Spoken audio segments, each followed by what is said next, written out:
It's Ramadi, Iraq, 2006. Jocko Willink's SEAL unit crawls through rubble under a relentless Iraqi mortar barrage. They're hunted, exhausted, and pinned down in a hostile city deemed all but lost. Orders are fuzzy, tensions snap, the team's fate hinges on the next call. What separates survival from disaster here? It's not firepower, luck, or tech. It's something deeper, leadership, taking ownership when chaos reigns. But what exactly does extreme ownership mean on the battlefield, and how can you apply it in your own life's chaos? Hang tight, we're diving deep. Jocko's tiny SEAL unit just suffered a tragic friendly fire incident. The team's shaken. Blame is a temptation, but what happens when a leader takes absolute responsibility? During an intense mission in Ramadi, a miscommunication led to Jocko's SEAL team coming under fire, not from enemies but their own troops. One teammate was injured. In the heat of chaos, instead of pointing fingers at intelligence or command, Jocko swallowed pride and accepted full responsibility. The weight of that decision stunned his team and sparked a turning point. Extreme ownership means leaders embrace a truth. No matter how complex the situation, blaming others only fractures a team. Think of it like owning a ship in a storm. When waves crash, you don't curse the weather or the crew. You steer with absolute control, adjusting course relentlessly until calm returns. That brutal acceptance transformed Jocko's team. Instead of splintering under blame, they unified under accountability. Morale hit new heights, communication sharpened, and mission success rates climbed. When leaders own everything, trust doesn't just return, it multiplies. Plans become useless when the enemy strikes harder than expected. In the fog of war, complexity kills. How did Jocko's team keep it simple and still dominate a chaotic battlefield? In a SEAL mission to clear a hostile neighborhood in Ramadi, the initial plan had 5 backup contingencies and layered coordination. But when mortar attacks began mid-operation, the complex plan crumbled. Jocko quickly scrapped the detailed strategy, boiled the mission objective down to its essence, and issued clear, direct commands, pivotal for survival. Imagine trying to navigate a jungle with 50 routes marked, versus following a single clear path. In battle, confusion slows reactions and kills momentum. Simplified plans act like a GPS recalculating. When all you can do is act, clarity accelerates success, cutting through mental fog like a machete. Following Jocko's simplified orders, the SEALs executed rapid maneuvers, outpaced the enemy, and secured their objective with fewer casualties. Simplification is more than strategy. It's the oxygen of effective leadership. When you clear clutter, teams move faster, smarter, and with purpose. One leader can't micromanage every move in chaos. Jocko's team learned to trust individual operators to think and act. But how do you empower your team without losing control? Task Unit Bruiser was divided into multiple teams, each with a squad leader like Jocko or Leif Babin in charge of a small group.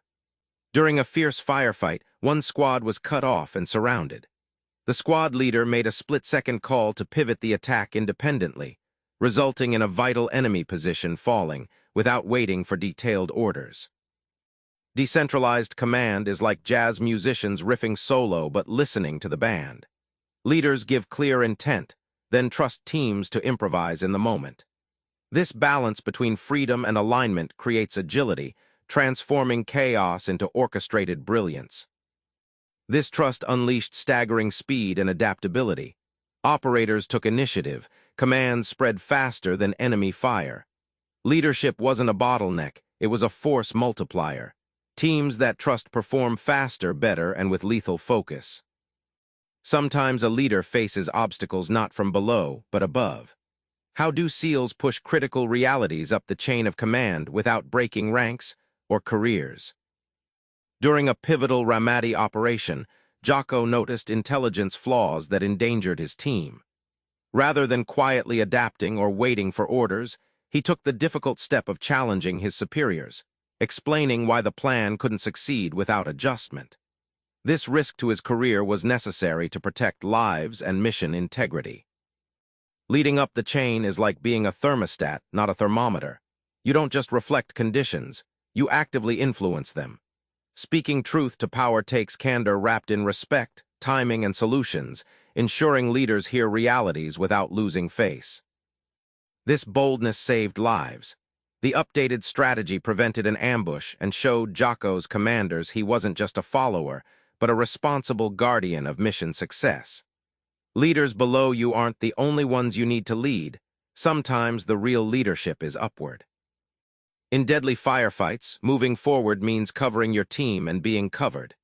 This principle, learned under fire, became a metaphor for teamwork everywhere.